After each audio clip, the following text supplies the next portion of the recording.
people who haven't talked yet. Shouldn't we go in order? They'll get a chance to talk. Just be quiet a second, will you? Well, what about it? The knife this fine, upright boy admitted buying the night of the killing. Let's talk about it.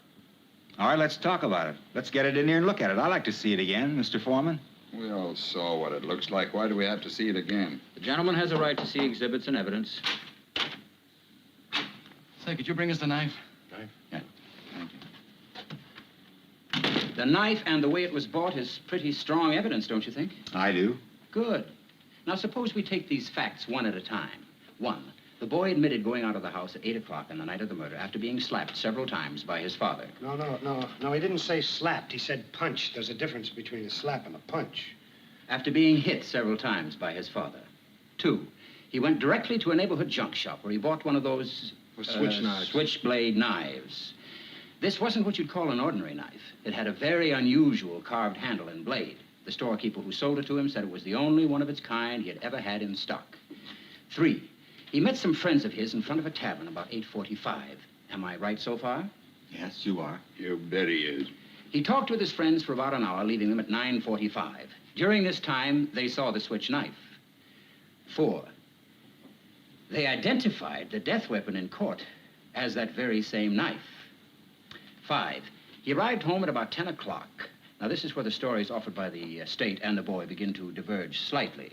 He claims that he went to a movie at about 11:30, returning home at 3:10 to find his father dead and himself arrested. He also claims that the two detectives arrested him and threw him down a half a flight of stairs. Now, what happened to the switch knife? He claims that it fell through a hole in his pocket on the way to the movie sometime between 11:30 and 3:10, and that he never saw it again. Now, there is the tale, gentlemen. I think it's quite clear that the boy never went to the movies that night. No one in the house saw him go out at 11:30. No one at the theater identified him. He couldn't even remember the names of the pictures he saw.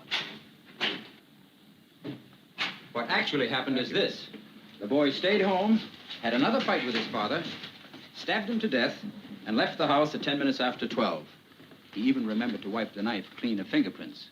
Now, are you trying to tell me that this knife really fell through a hole in the boy's pocket? Someone picked it up off the street, went to the boy's house, and stabbed his father with it just to test its sharpness? No, I'm just saying it's possible the boy lost his knife and that somebody else stabbed his father with a similar knife. It's just possible. Take a look at this knife.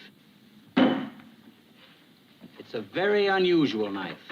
I've never seen one like it. Neither had the storekeeper who sold it to the boy. Aren't you asking us to accept a pretty incredible coincidence? I'm just saying a coincidence is possible. And I say it's not possible.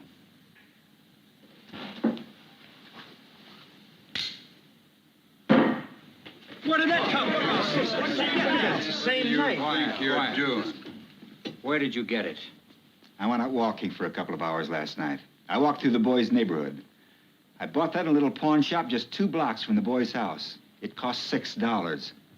It's against the law to buy or sell switchblade knives. That's right, I broke the law.